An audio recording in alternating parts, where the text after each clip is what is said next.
Hello, and welcome to another lecture. Okay, continue చేద్దాం. The primary cause of the urban solid waste accumulation is rapid urbanization and the population growth. And which of the following are the effects of the soil pollution? Reduce crop yield, contamination of groundwater, bioaccumulation in food chain, increases soil biodiversity. So 1, 2, 3 are the right answers. The Paris Agreement focuses on the limiting global temperature rise to 1.5 degrees centigrade. Desirable ఇది, but ఒకవేళ సాధ్యం అవ్వకపోతే కనుక 2 degree సెంటిగ్రేడ్కి limit చేయండి అని చెప్పారు. So ఇది Paris agreement and climate change medication. And which of the following energy sources are non renewable అంటే not replenishable? Uranium, oil, natural gas. ఇవన్నీ కూడా non renewable, non replenishable. Marine pollution effects ocean biodiversity. నిజమే. Plastic debris and oil spills disrupt habitats and food chains. Both are true and are expression of fear. Which of the following is not a control measure of the soil pollution? Soil pollution కి సంబంధించి control measure కానిది ఏంటి అని అంటున్నారు. Zoning laws for industries it's a control measure. Use of air plus noise it's a control measure. Planting green cultures control measure. Traffic ని increase చేయడం control measure కాదండి, పంట పెట్టుకోవడం ఉంటుంది. Rio Earth Summit. ఈ రియో ఎర్త్ సమిట్ లోని 21 points అనేవి rise చేయడం జరిగింది. సో ఆ విధంగా ఫాలో అవ్వాలి, బట్ ఎవరో ఫాలో అవ్వట్లేదు కూడా. 10 years ఒకసారి మీట్ అవ్వాలని కూడా అనుకున్నారు, ఎవరు మీట్ అవ్వట్లేదు. రామ్సార్ కన్వెన్షన్ వచ్చేసరికి మెయిన్గా ఇది వెట్లాండ్స్ సంబంధించి, వెట్లాండ్స్ ప్రొటెక్షన్ సంబంధించి 1991 అనుకుంటున్నాను. CITES అంటే convention on international trade of endangered species of wildlife flora and fauna. So దానికి సంబంధించి ఎండేంజర్డ్ స్పీసీస్ ట్రేడ్ అండి ఇది. సో CBD అంటే కన్వెన్షన్ ఆన్ బయోడైవర్సిటీ అండి. సో ఇది బయోడైవర్సిటీ కన్జర్వేషన్ సంబంధించి. దాని తర్వాత మన దగ్గర బయోడైవర్సిటీ యాక్ట్ అనేది కూడా వచ్చింది 1 year 2 3 4. I think biodiversity act ఎప్పుడు వచ్చిందో ఒకసారి చూద్దామండి. బయోడైవర్సిటీ యాక్ట్ 2002లో అనుకుంటున్నాను నాకు తెలిసి. రైట్, బయోడైవర్సిటీ యాక్ట్ అనేది 2002లో వచ్చిందండి. డేట్ కూడా ఒకసారి మనం గుర్తుపెట్టుకుంటే మంచిదే.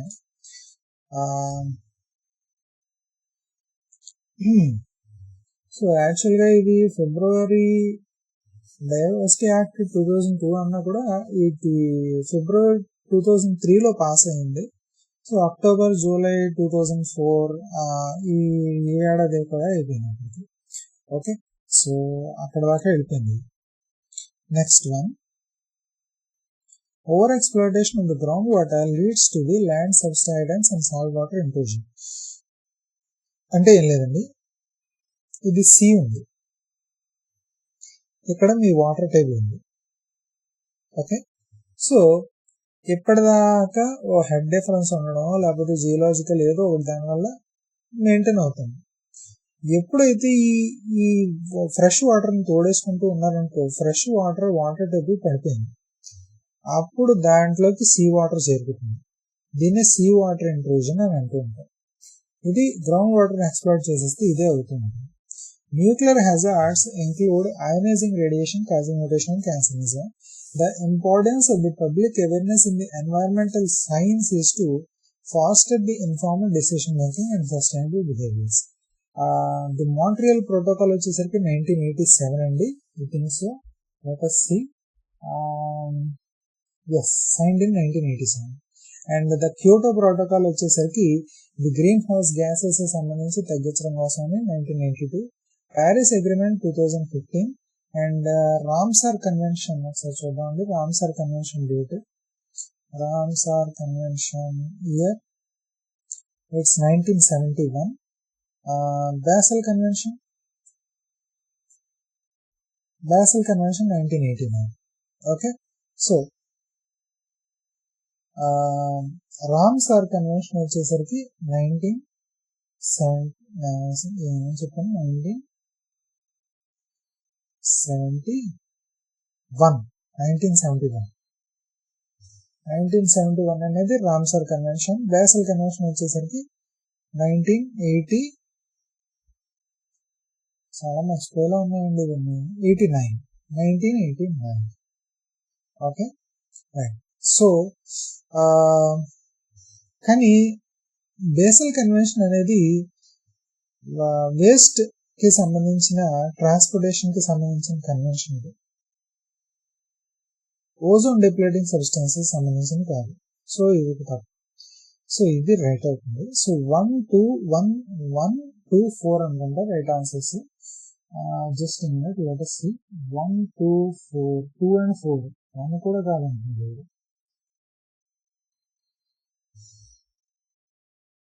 Let us see what he is meaning by that.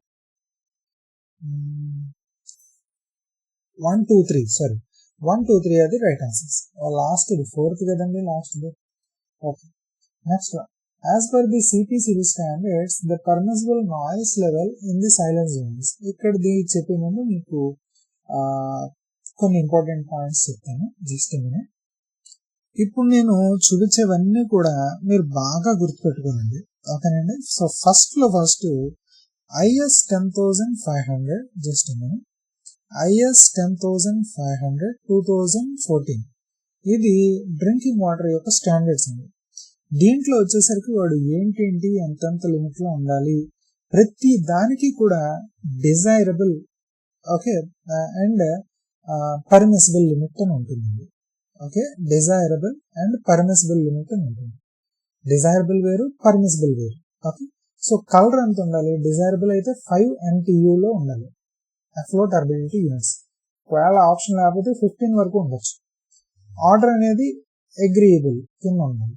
pH అనేది 6.5 to 8.5 ఉండాలి. మీకు పర్మిసిబుల్ కూడా అంతే. టేస్ట్ అనేది అగ్రీయబుల్ గా ఉండాలి. టర్బిడిటీ అనేది NTU ఇది కలర్ కి సంబంధించి కదా.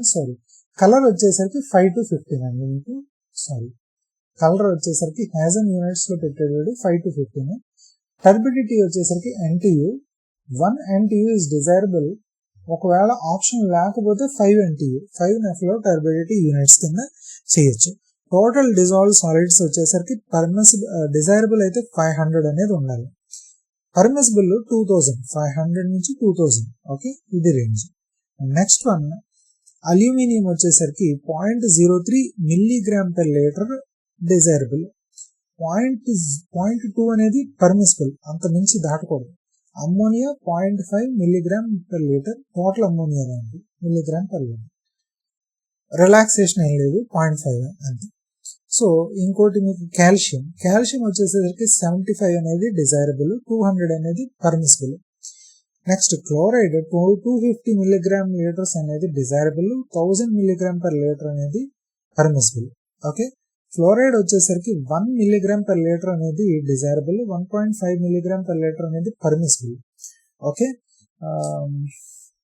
ఫ్రీ రెసిడ్యువల్ క్లోరిన్ వచ్చేసరికి 0.2 మిల్లీగ్రామ్ per లీటర్ అనేది డిజైరబుల్, 1 మిల్లీగ్రామ్ per లీటర్ అనేది పర్మిసిబుల్. ఓకే, ఐరన్ వచ్చేసరికి 0.3 మిల్లీగ్రామ్ per లీటర్, డిజైరబుల్ కి పర్మిసిబుల్ కి సేమ్, డిజైరబుల్ అండ్ పర్మిసిబుల్ కి same value, and permissible same value. Okay, magnesium 30 ఉండాలి, డిజైరబుల్, 100 అనేది permissible. Okay, calcium వచ్చేసరికి 75, 200. PDS వచ్చేసరికి 500, 2000. అండ్ క్లోరైడ్ వచ్చేసరికి 250, 1000. ఓకే, అలాగా. ఐరన్ వచ్చేసరికి 0.3 మిల్లీగ్రామ్ per లీటర్. అల్యూమినియం వచ్చేసరికి అది 0.03 అల్యూమినియం. ఓకే, అండ్ మ్యాంగనీస్ వచ్చేసరికి 0.1 లేదా 0.3. ఓకే, ఈ మధ్యన ఉండాలి. మినరల్ ఆయిల్ వచ్చేసరికి 0.5, అంత మించి ఉండకూడదు. నైట్రేట్ వచ్చేసరికి 45, అంత మించి ఉండకూడదు. నైట్రేట్ పర్మిసిబుల్ కి డిజైరబుల్ కి రెండింటికి సేమ్. అండ్ సెలీనియం వచ్చేసరికి ఇది 0.01. అల్యూమినియం ఎంత అండి? 0.02. సెలీనియం అయితే 0.01. అల్యూమినియం 0.03, సెలీనియం అయితే 0.01. ఓకేనా. ఐరన్ అయితే 0.3 అండ్ మ్యాంగనీస్ అయితే 0.1. ఓకేనండి. 0.1 to 0.3 మ్యాంగనీస్, 0.1 to 0.3 అనేది మ్యాంగనీస్. ఐరన్ అయితే 0.3. అల్యూమినియం అయితే 0.03 నుంచి 0.2 వరకు ఉండొచ్చు. అండ్ సెలీనియం అయితే 0.01 దగ్గర అయిపోయింది. ఓకేనండి, ఇది బాగా గుర్తుపెట్టుకోవాలి. అండ్ నెక్స్ట్ వన్, సిల్వర్ 0.1 అన్నాడు. సల్ఫేట్ 200 to 400 మధ్యలో ఉండొచ్చు. Total alkalinity as calcium carbonate ఇది వచ్చేసరికి 200 to 600 మధ్యలో ఉండొచ్చు. టోటల్ హార్డ్నెస్ కూడా సేమ్ అండి, 200 to 600. జింక్ వచ్చేసరికి 5 to 15 mg/L. ఇది బాగా బట్టి పట్టాలండి, గుర్తుపెట్టుకోవాలి కూడాను. చూస్తే కనుక ఇక్కడ క్యాడ్మియం చూడండి, క్యాడ్మియం 0.003 కింద ఉంది, 0.003 mg/L. అల్యూమినియం కన్నా, ఐరన్ కన్నా అన్నిటికన్నా తక్కువ ఇది. ఓకే, సెలీనియం కన్నా. సైనైడ్ వచ్చేసరికి 0.05 mg/L. లెడ్ వచ్చేసరికి 0.01. అన్నిటికన్నా తక్కువ ఉన్నది ఏంటంటే క్యాడ్మియం 0.003. సైనైడ్ వచ్చేసరికి 0.05, లెడ్ వచ్చేసరికి 0.01. మెర్క్యూరీ ఇంకా తక్కువ అండి, లోయెస్ట్ కింద ఉంది, క్యాడ్మియం కన్నా లోయెస్ట్ 0.001, అంత మించి రాకూడదు. మొలబ్డెనం 0.07. అండ్ మెయిన్ గా వచ్చేసరికి మీకు మెర్క్యూరీ గుర్తుపెట్టుకోవాలి.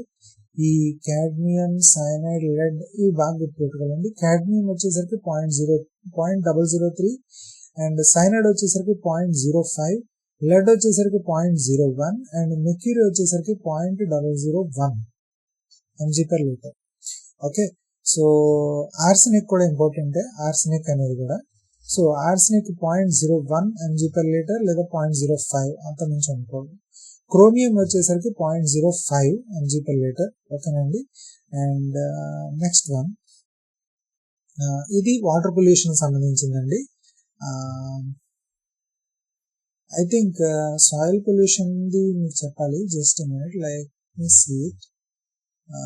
Let me see it. Okay, standards 1. Okay, yes.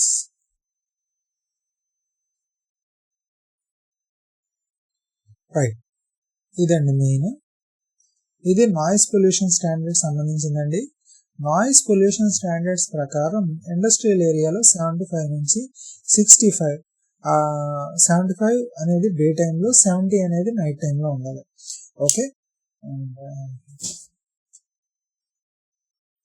And commercial area వచ్చేసరికి 65 and 55. డే టైంలో 65 నుంచకూడదు, నైట్ టైంలో 55 నుంచుకోవాలి.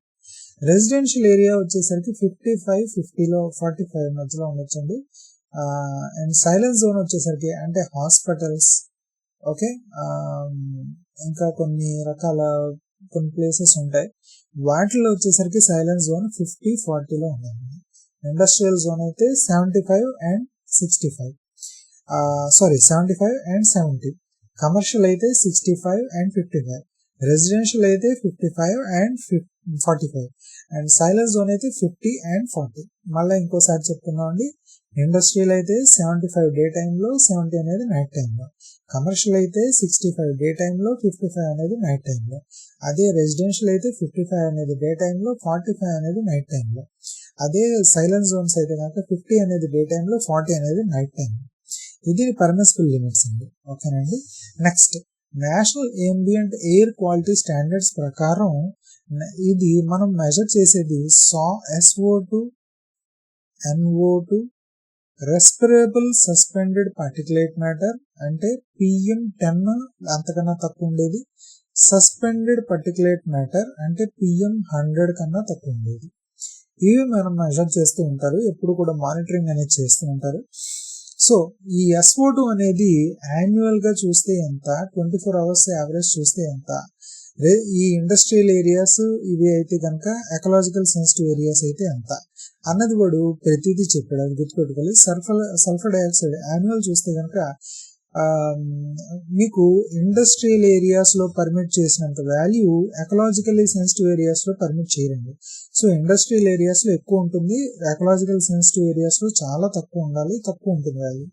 సో యాన్యువల్ గా చూస్తే 50-20లో ఉండాలి. అదే 24 hour యావరేజ్ చూసుకుంటే 80-80 ఉండాలి. ఓకేనండి. SO2కి. నైట్రోజన్ డైఆక్సైడ్ వచ్చేసరికి యాన్యువల్ గాను 40-30 ఉండాలి. ఓకే, లేకపోతే 80-80. ఓకే, సో అంటే మీకు ఇండస్ట్రియల్ ఏరియాస్, రెసిడెన్షియల్, రూరల్ ఇవన్నీ ఏరియాస్ చూసుకుంటే సల్ఫర్ డైఆక్సైడ్ అనేది యాన్యువల్ గా అయితే 50 పెంచకూడదు, 24 hours అయితే 80 పెంచకూడదు. ఓకే, అండ్ నైట్రోజన్ డైఆక్సైడ్ అయితే 40 మైక్రోగ్రామ్ పర్ మీటర్ క్యూబ్ అనేది యాన్యువల్ గా పెంచకూడదు, 80 మైక్రోగ్రామ్ పర్ మీటర్ క్యూబ్ అనేది 24 hours యావరేజ్ నుంచి పెంచకూడదు. ఓకే, నెక్స్ట్ పర్టికులేట్ మ్యాటర్, ఇది చాలా ఇంపార్టెంట్ అండి. 60-100 పర్టికులేట్ మ్యాటర్ యాన్యువల్ గా చూస్తే 60 మైక్రోగ్రామ్ పర్ మీటర్ క్యూబ్ ఉంచకూడదు. 24 అవర్స్ యావరేజ్ చూసుకుంటే 100 మైక్రోగ్రామ్ పర్ మీటర్ క్యూబ్ ఉంచకూడదు. PM 2.5 వచ్చేసరికి 40 మైక్రోగ్రామ్ పర్ మీటర్ క్యూబ్ అనేది యాన్యువల్ గా ఉంచకూడదు. And 60 microgram per metre cube అనేది 24 అవర్స్ యావరేజ్ గా ఉంచకూడదు. ఓజోన్ వచ్చేసరికి 100 అండ్ 180 అండి. దీనికి యాన్యువల్ అది లేదు. 8 అవర్స్ 1 అవర్స్ యావరేజ్ ఇచ్చాడు. 8 అవర్స్ అయితే కనుక 100 మైక్రోగ్రామ్ పర్ మీటర్ క్యూబ్ ఉంచకూడదు. 1 అవర్ యావరేజ్ తీసుకుంటే 180 మైక్రోగ్రామ్ పర్ మీటర్ క్యూబ్ ఉంచకూడదు.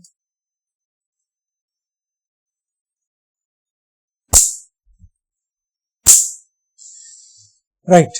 నెక్స్ట్ లెడ్ వచ్చేసరికి annual 0.5 microgram per metre cube ఉంచకూడదు. 24 అవర్స్ వచ్చేసరికి 1 మైక్రోగ్రామ్ పర్ మీటర్ క్యూబ్ అనేది ఉంచకూడదు. ఇది లెడ్ కి. కార్బన్ మోనాక్సైడ్ 2 మిల్లీగ్రామ్ అండి. ఇది మైక్రోగ్రామ్ కాదు, అన్ని కూడా మైక్రోగ్రామ్లు వచ్చి ఇది మాత్రం మిల్లీగ్రామ్ వచ్చింది. కార్బన్ మోనాక్సైడ్ అనేది 8 అవర్స్ అయితే 2 మిల్లీగ్రామ్ ఉంచకూడదు. 1 అవర్ అయితే కనుక 4 మిల్లీగ్రామ్ అనేది ఉంచకూడదు. అమ్మోనియా అయితే 100, 400. యాన్యువల్ కి 24. బెంజీన్ కి యాన్యువల్ ఒకటే వాల్యూ. ఆర్సినిక్ 6 నానోగ్రామ్స్ అండి. ఇది బెంజోయిపైరిన్ కి, ఆర్సినిక్ కి, నికెల్ కి నానోగ్రామ్స్ లో పోల్చారు వీళ్ళు. నికెల్ కి 20 nanogram per metre cube పెంచకూడదు.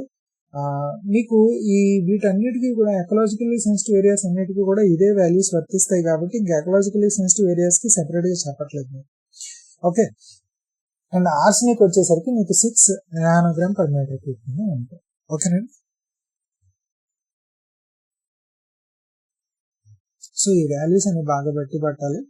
So let's dive into questions. Right. So as per CPCB standards, the permissible noise level in the silent zone in educational areas is during daytime is daytime ఎంతండి 50 decibels నుంచి ఉండకూడదు. అదే night time అయితే 40 decibels. So 50 decibels is the right answer. Which of the following pollutants have national ambient air quality standards? మనం చూసాం కదండి, PM 2.5 ఉంది, ozone ఉంది, లెడ్ ఉంది, కార్బన్ మోనాక్సైడ్ అన్నిటికీ ఉన్నాయండి. అన్నిటికీ కూడా ఏమంటారు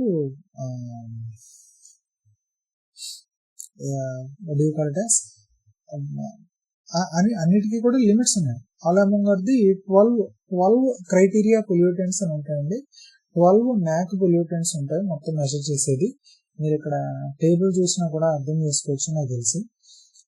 చూడండి మొత్తం ఎన్ని ఉన్నాయండి దీంట్లోని. 12 ఉన్నాయి. 1 2 3 4 5 6 7 8 9 10 11 12 ఉన్నాయండి. ఆ 12 NAC పొల్యూటెంట్స్ అన్నిటిలో కూడా ఇవన్నీ కవర్ అయ్యాయి. So all of the above are the true. ఓకేనండి. So the Stockholm Convention deals with the persistent organic pollutants. It was adopted in the 2001 and aims to eliminate and restrict the pollution and use of persistent organic pollutants. Both and are true and is a correct explanation of the A. Which of the following is not within the scope of the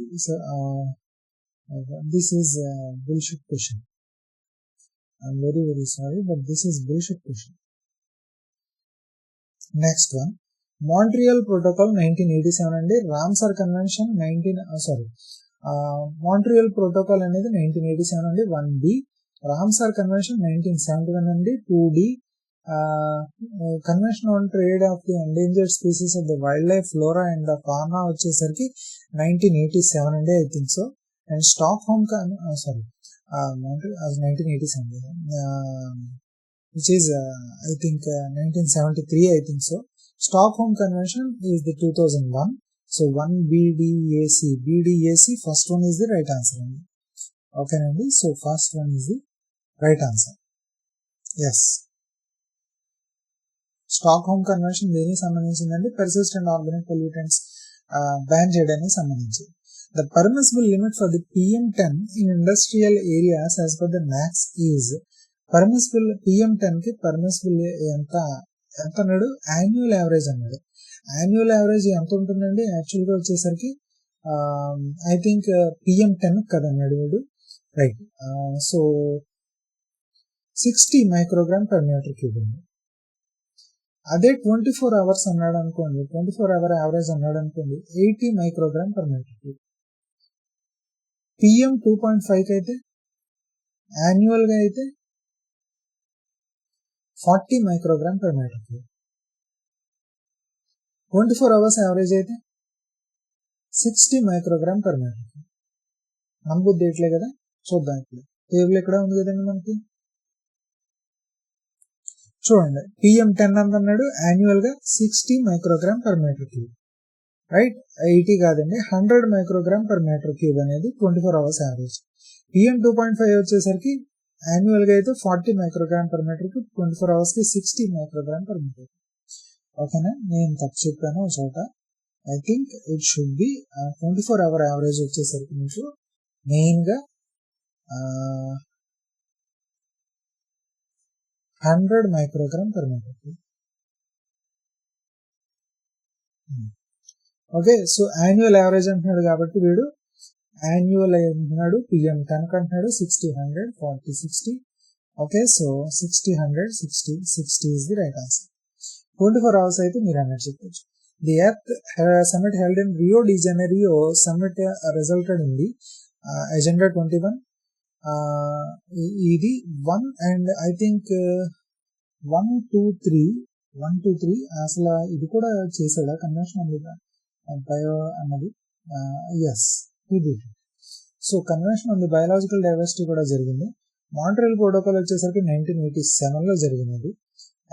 Okay, so that is the answer. Public awareness is needed for the environmental protection because it leads to the behavioral changes and the community participation in the conservation. Okay, and so ikkadto abdam. Next dantlo manam previous answer questions ane practice cheddam. Antavarku selavu, tata, bye bye, jai hind.